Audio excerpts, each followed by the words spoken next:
There's a quarterback battle, not a controversy. There's a battle going on at Ohio State. What if I told you you could be a Kansas State fan, a West Virginia fan? This stuff is going to impact you somehow.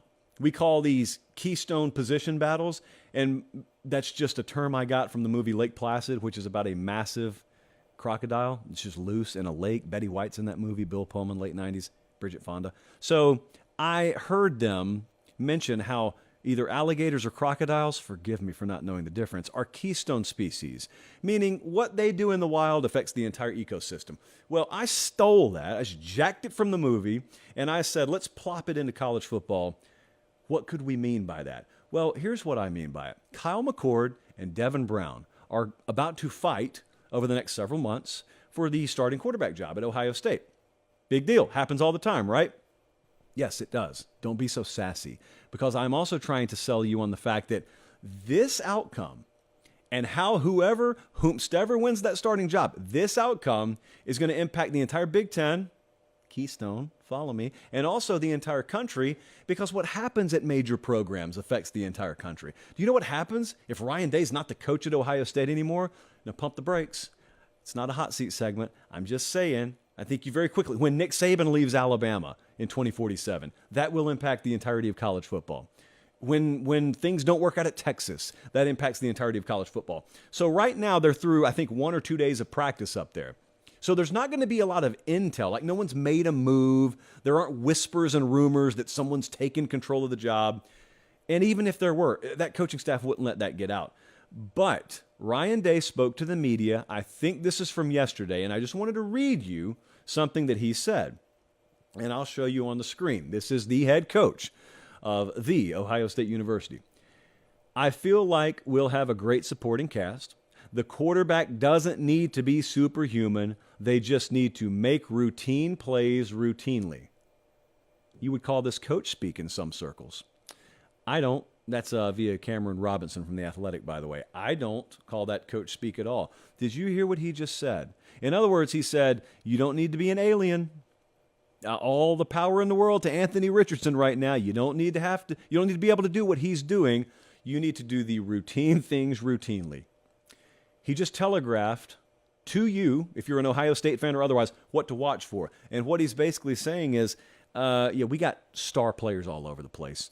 We don't need you to shoulder the entire load. I don't need a Cam Newton here. It'd be great if we had one. I don't need one. I need someone to simply do their job. And what that means to you, if you live in Akron, Ohio, or Dublin, Ohio, and you're just following Ohio State spring practices, it doesn't really matter how many wow plays you read on Bucknuts these guys have had on a day-in, day-out basis. Doesn't matter how many highlight plays there are. It matters how much consistency there is. It matters how many consistently good decision days they're stringing together. That's what they're looking for. That's all they've needed. That's all they'll ever need, indefinitely, as long as they recruit the way they do. Consistency. It's the most boring thing in the world to talk about. No one types college football consistently into their search engine. They type in college football highlight, college football mixtape. I know what you search. I get a report every week on it.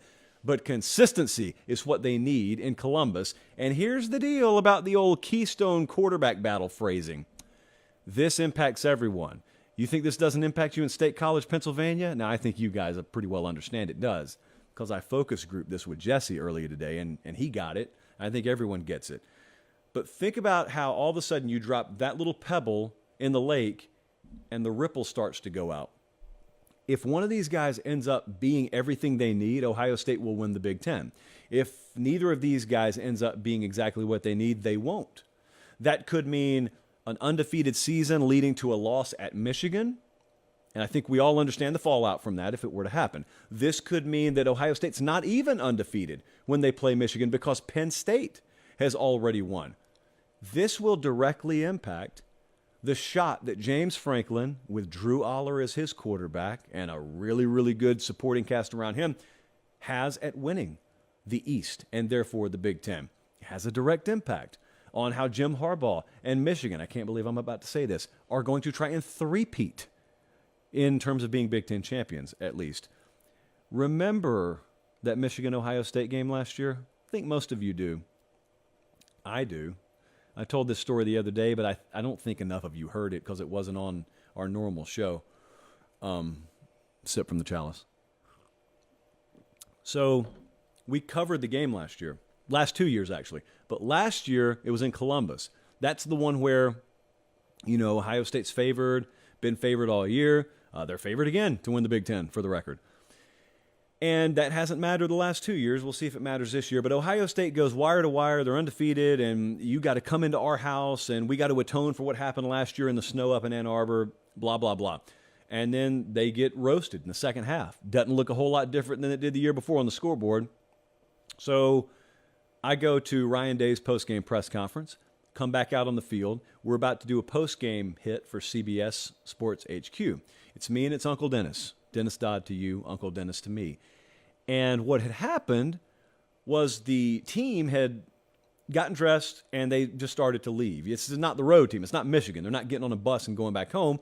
The players are just going back to their dorm. But not all of them did. I probably haven't told this story, so I normally don't tell this kind of stuff. And I'll keep it pretty vague here. No names. So I come back out in the stadium, and there's no one out there. It's an empty stadium. Pretty surreal, actually, when you experience that after it's been loud, 100+ thousand folks. Slowly, some of the Ohio State players, seniors, who were going through that for the last time and who had failed to beat Michigan, trickled back down the ramp. They went up to the section where the Ohio State band would normally be sitting if the stadium were full, and every one of them just bawling their eyes out. And the camera is facing us. We are facing them, about 20 yards away. And I remember it being one of the most surreal moments because we're talking loud enough for them to hear. They didn't say anything. I mean, they probably had totally tuned us out, but we are talking pretty demonstratively about what Michigan just did to them and the statement that was just made and what happens with Ohio State football now. And they can hear every word of it, and it was just a little awkward. And I think about that every time someone mentions the Ohio State quarterback battle. I think about that every time Jesse pops up those Big Ten championship and college football playoff odds for the Big Ten. I think about it anytime someone questions Ryan Day because it all leads back to that game again this year, as it does every year. And this time they'll have to go up the road to Ann Arbor, Michigan to win it. But that schedule, outside of that, looks like it does pretty much every year. They'll be favored the entire way. They get Penn State at home the third week of October. They get Notre Dame on the road. Whew, I don't know what our tour is going to be called this year, but there is more than a half-decent chance we'll be in South Bend, Indiana, September 23rd. That quarterback battle, needless to say, is one to watch. Guys, thanks for watching Late Kick. Make sure to leave a comment. I love interacting with you. But most of all, please like the video and subscribe to the channel. That's how we keep all of this free.